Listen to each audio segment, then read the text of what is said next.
here. All right, this is Brother Goodwin, and this is the God's Final Jubilee program, and we're glad you're here with us today. This is March the 18th, 2017. This is we're getting very close to a very important day, I think, prophetically. And now, if you're watching this video, every now and then I may look down. I got a Facebook Live going on at the same time. We're on live on Facebook on God's Final Jubilee Facebook page. And we're also on YouTube, so I'm going to be looking at the YouTube camera, so I hope that don't bother you guys on Facebook. But we want you to know that there's some important things coming up, an important date that I want you to know about.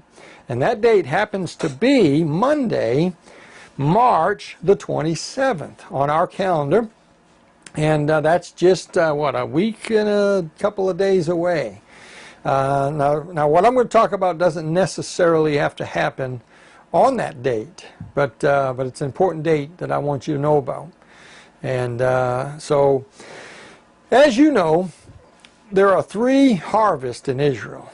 Did you know that the 7 feasts of Israel, and found in Leviticus 23, did you know that those 7 feasts are actually, take place in a 7-month period, beginning in the month of Abib or Nisan, and they go all the way to the month of Tishri. Those 7 feasts take place in a 7-month period on the biblical calendar. Now, what's interesting is those 7 feasts that take place in a 7-month period, and by the way, we're going to have a 7,000-year earth. Our time here is 7,000 years. 4,000 in the Old Testament, 2,000 in the New Testament, and the 1,000-year millennial reign of Christ. You see all that very clearly when you understand the creative week in Genesis 1, the 6 days of creation, and God rested on the 7th day. Peter said, a day is with the Lord as 1,000 years, and 1,000 years as a day. So you got that, right? So 7 feasts, and those 7 feasts that take place in 7 months on the biblical calendar, somewhere around March or April on our calendar to September, October in the fall. But it's Nisan or Abib to the month Tishri on the Jewish calendar. And but what you may not know is that those 7 feasts revolve around the harvest. There are 3 major harvests in Israel. This is very important. Don't miss this. There are 3 major harvests that take place in the nation of Israel, at least in Bible days. The first harvest that they would celebrate is the barley harvest. I wrote a book called The Barley Harvest. You see it right there, The Barley Harvest. Very, very important book. There's not another book out there like this. If you haven't got this book, I would highly suggest that you get it. But I discuss in great detail the barley harvest, when it happened, what it means, and what it means prophetically, what it symbolizes, all that in a little 110-page book. But it also comes with a CD, 2 CDs of 4 programs where I discuss this. Some of you have it already, but the barley harvest comes first. It takes place in the month Abib. You know, Moses was brought out according to the Bible. God said, I brought you out in the month Abib. Now, we tend to call it Nisan, don't we? But it's the month Abib. And hang on, let me just see we're going okay over here. All right. In the month Abib, that's what God calls it. God calls that Passover month the month of Abib. Now, we call it Nisan because of tradition and whatnot, but the Jews tend to call it the month of Nisan. It was only called Nisan 2 times in the Bible, and that was when they were outside of the land of Israel. They were in captivity. In the book of Ezra and the book of Nehemiah, or it could be Esther, I forget. But anyway, in the book of Nehemiah, and I think Ezra is the other one, captivity books. And so it was called Nisan because there was no barley to look at. Now here's the thing. In Israel, there's only 354 days on their lunar calendar that they use. You know that ours is 365 days, 365 and a fourth. And so we have 365.24. And we have a leap year every year where we add 1 day to catch up because after a few centuries, it's going to be off, right? That quarter day, after a while, will begin to affect the seasons. Israel has a bigger problem. They've only got 354 days on their calendar. And so you can do the math. There's about 11 days missing, right? It's not exactly 11, but we won't get into all that. So 11 days missing, you do the math. Every 3 years, they're going to be over a month off. They're going to be a good month off, aren't they? So how did they fix that? Now today, they fixed that. In fact, last year, 2016, what they did was they had a leap year. They added a 13th month to their calendar. And that's why last year, 2016, which is why I wrote this book, by the way, because of the fact that Passover came a month later than Easter. We celebrated Easter last year in March, and they celebrated Passover in April. Now, that's backwards. That's what got me thinking and got me wanting to shed some light on this, and this book came as a result of that. So last year they added a whole month to the calendar, throws everything off, right? Now they do that mathematically for thousands of years, ever since they were dispersed in 70 AD, somewhere in there. Ever since then, they came up with a mathematical way to figure out Passover month. It's called declaring Abib. Now this is very important, and this is going to lead to what I want to share with you. What they did in Bible days was they looked at the barley to determine Passover month. What they do now, and have done since way back 70 AD or somewhere beyond there when this happened, because they were dispersed and they were outside of Israel, there was no way to determine Abib. There was no way to determine the barley was right, because there was no barley. So they came up with a mathematical system so that Jews, no matter where you lived, whether you were in Germany, whether you lived in France, whether you lived in Poland, or wherever, you could look at your calendar and you knew when Passover was, because they came up with a mathematical system. By the way, you can go on your computer. You can find Passover 100 years in the future. However, that's not how it was done in Bible days, and it's not the biblical way to do it. And a lot of people are a little off on their prophecy because they don't understand the barley. In Bible days, before the dispersion, before the children of Israel, before they changed the system and began using a mathematical system instead of a God system of agriculture and using the barley, what they did in Bible days, in the last day of the month of Adar. Now Adar is month number 12 on their calendar. Abib, Nisan is month number 1. So the last day of the month, right before it would become the month of Nisan or Abib, the day before, they would look at the barley fields. If the barley is Abib, then they would declare it's now Abib. And the next day would be Abib 1, or Nisan 1, Abib 1, the month of Abib. And 14 days later would be the Passover. And so the big deal about this is this. There has to be barley for it to be Passover. I have a little saying that I share in the DVDs that I have. No Abib, no barley, no Abib. No Abib, no Passover. If there's no barley, it cannot be Abib. If it's not Abib, it's not Passover month. Cannot be Passover month. Do you understand that 3 days after Passover, on the first day of the week, they had to bring the first fruits of the barley harvest to the temple? They had to wave that as an offering before the Lord. So if there's no barley, how do you fulfill the Feast of First Fruits? You can't. So there has to be barley if it's Passover, because 3 days after Passover, you have to wave the sheaf of barley. Now what they did is they looked at the barley on that last day of the month of Adar. If the barley is Abib, now what does it mean to be Abib? It means that it's within 10 days of being ready to pick or harvest.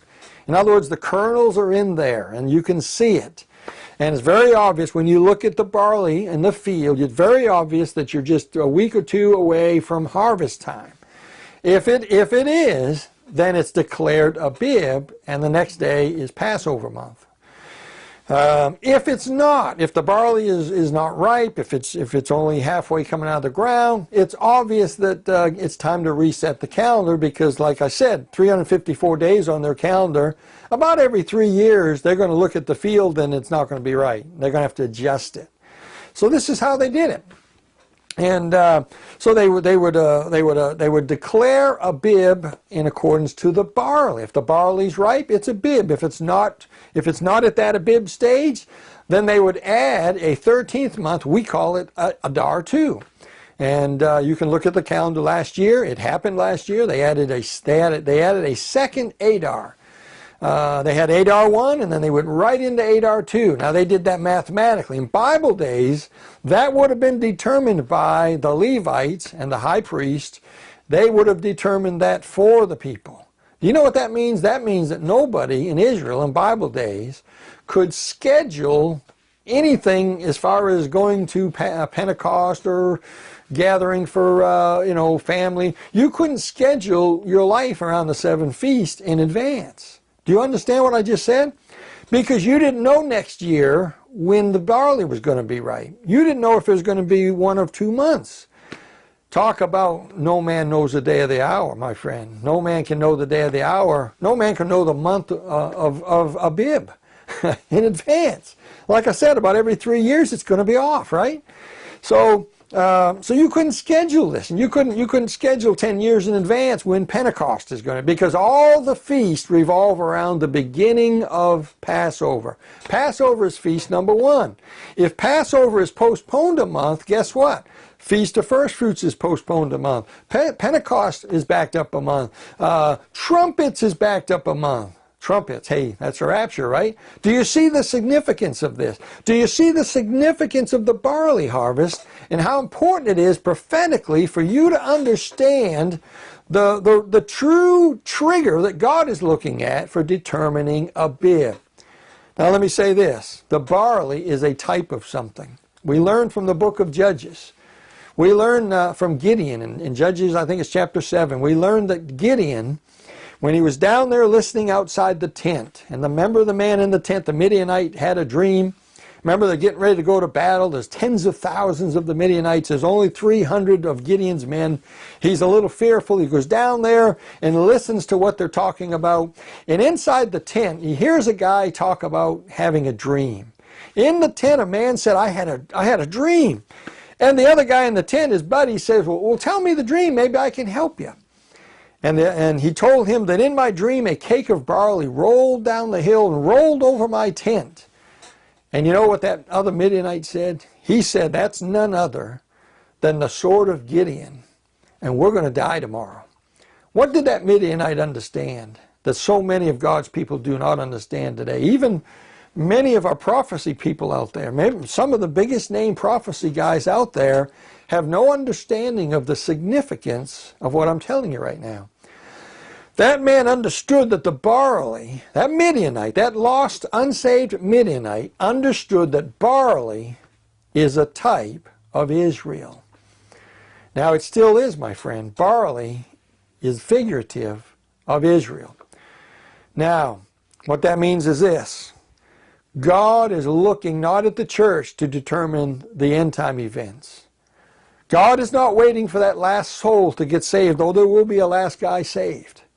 God is instead, I believe, looking at the nation of Israel to determine Abib, or to determine the readiness of Israel and the ripeness of Israel and the timing of Israel. And when Israel is Abib, when Israel is ripe, when Israel is ready. By the way, now, let me say this again. Abib doesn't mean that it's ready to be picked. Don't miss this. It doesn't mean it's ready to harvest. Abib means the kernels are in the head of the plant. You can go Google this, go look it up. It means that it's a certain color, that it's within 10 or 11 days of harvest time. That's what Abib meant. So when God looks at Israel, and just as the high priest looked at the harvest, he looked at the barley. On the last day of Adar, he looked at the barley. If it's Abib, it doesn't mean it's ready to pick. Don't miss this. It doesn't mean that it's ready to pick. It means it's Abib. It means that in just a short time, it's going to be ready. Do you see the significance of that? And Abib is announced, is declared. They declare it's Abib. The next day, in fact, that night at 6 p.m., it becomes the first day of Nisan, the first day of Abib, and 14 days later is Passover. And on the 17th day, they pick that barley and they bring the first fruits before the Lord. So prophetically, what is this all about? Prophetically, this is about this. This is about God in heaven looking down on earth. Yes, he sees the church. Yes, he sees the Laodicean age that we're in. Yes, that's all important. But God is not looking at us to determine the hitting of the reset to begin the process of the end time events. God is looking at the barley. God is looking at his nation, the nation of Israel. When Israel is Abib, God will hit that reset button. I personally believe it will happen on a spring day, possibly on the final day, the 29th of Adar in Israel. And that day, the reset button will hit. Now, that's not the rapture. That doesn't mean it's time, because Abib doesn't mean it's ready to harvest. Abib means it's almost there. And God hits the reset button on that day. That night becomes Passover month. 14 days later is Passover. But notice this. On that first day of Passover month, the first day of Abib, is when it's declared to be Abib. Exactly 7 months from that day is the Feast of Trumpets, the first new moon, the first day of Tishri. What I'm saying is this, and I'm not a date setter, but what I'm saying is what I believe when God hits that button in heaven. When God looks at Israel, when God looks at the barley and sees that it's Abib, which means it's almost ready, God hits the button. The reset is hit. We'll go through the 7-month biblical calendar, and I have a feeling some things will happen on those feast days. And then on the Feast of Trumpets, 7 months later, right to the day, the trumpet will sound in heaven, and God will call the church, the saints, out of here. And the end time events will begin. The 70th week will begin for the nation of Israel. Interesting stuff, isn't it? This is huge. Now, a lot of this is right here in the book, the Barley Harvest book. I also have, and I've got one more thing. Do not leave. I got one more thing to share with you, but do not leave. Well, I guess I don't have. I've got. Here's the Jubilee book, but I've got a brand new DVD set out with my PowerPoint presentation. You can see it on my website, godsfinaljubilee.com, and also on the Facebook page. You can see it there. I have a brand new DVD set, just came out. In fact, we'll be on Prophecy News here in the next week or two. You can watch for that. They did some interviews with me concerning it, but I have YouTube. I have videos in that set that I did in my PowerPoint presentation. So you'll be able to watch that. I give a whole presentation on the barley harvest where I explain this. Now, one more thing. Listen to this. This is what's really got my attention here. Here we are in the month of March. This is March 18th. Did you know that in Israel, this is the month Adar? That's that month that the Levites are supposed to go out. At the end of the month of Adar, the Levites are supposed to go to the barley field. I realize they don't do that anymore. I realize that's past, but God does. And it still has a prophetic meaning for us. At the end of the month of Adar, the Levite would go out on the 29th of the month of Adar, that's the last day. He would look at the barley and he would determine if it's Abib or not. Now that day happens to be, on our calendar, March the 27th. That's Monday, March the 27th. Monday, March the 27th, 2017, happens to be the 29th of Adar in Israel. That's the day that the Jews are supposed to, the priests, the Levites, are supposed to determine Abib. That's the day. And could that be the day that God in heaven looks down and declares Israel is Abib? So that's a day to keep an eye on. Put that on your calendar, March 27th. That's the 29th day of Adar in Israel. Remember, their days start at 6 p.m., a little confusing for us. 6 p.m. to 6 p.m. is a day, an evening and a morning in Israel. And so keep an eye on that. And I'm not saying it has to happen on that exact day. Anything could happen in March. Anything could happen where God in heaven decides it's ripe, it's ready. Now, what would it mean for Israel to be Abib? Here's what I believe. I believe the clock is going to stop for the church and restart for Israel. And I believe when that happens, I believe that Israel is going to be in the same state that it was 2,000 years ago. By that I mean this. I believe Israel, when the rapture happens, I believe Israel is going to be Abib. I believe they're going to be ready for something. Ready for what? The same thing they were looking for 2,000 years ago. What were they looking for 2,000 years ago? They wanted their temple back. Oh, they had the temple, but Herod was there and the Romans were there. They wanted Rome thrown out. That's what they kept telling Jesus. Lord, are you gonna kick Rome out? They were hoping that he had come to kick them out, because that's all they knew. All they knew was that after the 70th week, the Messiah comes and sets up the kingdom. That's what the Jews knew. In Acts chapter 1, when Jesus is getting ready to ascend back to heaven, what did the apostles ask him? Lord, wilt thou at this time restore unto Israel the kingdom? That's all they were concerned about. It's all they saw. They had blinders. They could not see the church age. Now, the church age was grafted in, and it was supposed to be grafted in. I believe Israel could have been a part of that, but they rejected that. And so the Gentile becomes a Gentile church, and the Jews and the Gentiles serve together. That's what Pentecost is all about. Did you know on Pentecost the Jews would bake a loaf of barley and a loaf of wheat side by side with leaven in them, signifying the Jew and the Gentile are one and the same during the church age. And so, see, the Jews practice that and they don't even understand it. So there's a lot of things the Jews don't understand, by the way. They've got blinders. So what I'm saying is this. I believe that Israel is going to be in the same condition at the rapture that they were 2,000 years ago. And when their clock restarts, I know it's going to be modern days, but they're going to take up right where they left off and just keep right on going. What were they looking for? They were looking for a Messiah. They were looking for the kingdom. They were looking for peace. My friend, the tribulation is going to bring them the false Messiah, the man on the white horse, who's crowned in Revelation 6:3, the Antichrist. He's going to bring them the false kingdom. And by the way, I believe the Roman Catholic Church, the Pope, is going to help bring that in. I believe he's going to lead that one world religious kingdom. But the Antichrist is going to lead the one world political kingdom.